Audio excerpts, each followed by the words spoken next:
Hello there, I'm Senator Chuck Grassley, once again doing my Ask Chuck webcast. Maybe we'll be in session next week, so we'll have another one next week. If not, I probably won't be back to you in this form of communication until the second week of November, because either this Friday or next Friday we'll be recessing for the election. So the election is November 2nd. And then we finish that week and then come back for 1 week between then and Thanksgiving, and then later on for 2 or 3 weeks in December. So I welcome you to this one, and as usual I'll answer questions for at least 2 people who either Facebook or tweeted questions to me. So the first question comes from Shirley, saying that she's a fellow UNI graduate, and I'm also an alumni of UNI. Quote, okay, so who is really posting these Facebook messages?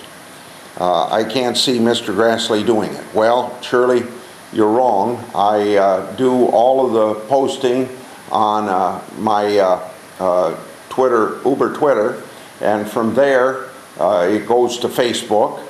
And responses come back, but as I gave you my locations and my activities over the weekend, particularly when I was at the Iowa State-Oklahoma volleyball game, obviously there wasn't staff with me.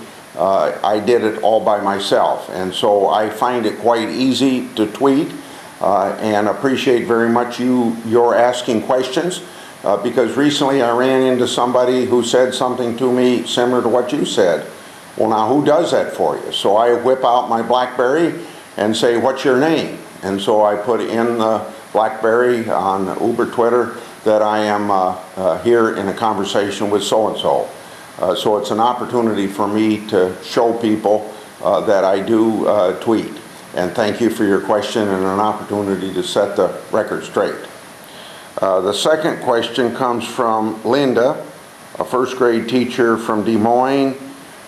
Quote, we have got to get our science teachers in our elementary schools. Science and math need to be priorities. And that's particularly true to make sure that we have an equal number of boys and girls that are interested in science and those professions that are directly related to math and science. And the earlier you start this out, the better it is. Quite frankly, whether or not schools want to emphasize science and math at all grade levels, or maybe just at junior high or high school, under our system of education in the United States, it's up to the legislatures and the local school districts of the various states to set that priority. So I would suggest to you that not only communicating with me, but also communicating with your state legislators, the people that go to Des Moines, and your local school board should be a priority of yours as well, because they need to know their opinion too. Now we for sure know in our economy that we need more people proficient in math and science if we're going to keep economically competitive with other nations of the world, and particularly these other nations like Japan and China that emphasize science and math to such a great extent. We've been through several evolutions of this in the last 40 years at the federal level. For instance, the National Defense Education Act went way out of its way to train teachers and encourage people to go in math and science, and encourage teaching or people to go into the profession of teaching math and science.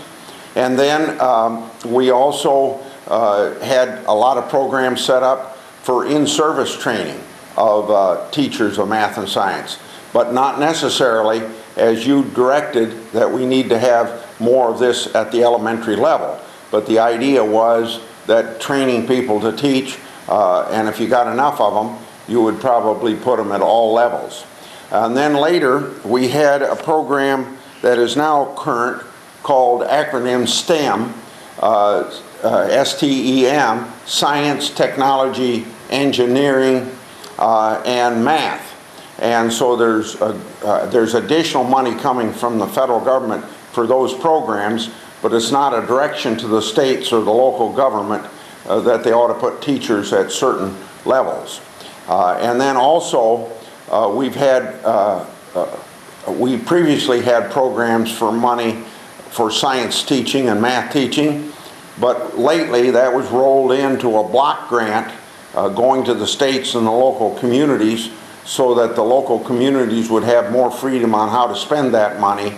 And if they saw the need in their local school district or their state to spend the money on science and math, that would be a local decision and not a decision made here in Washington, D.C. So thank you, Shirley and Linda, for your questions. This week we're going to be on the continuing resolution, which finances government at the beginning of the new fiscal year, and probably some discussion of taxes. Thank you very much.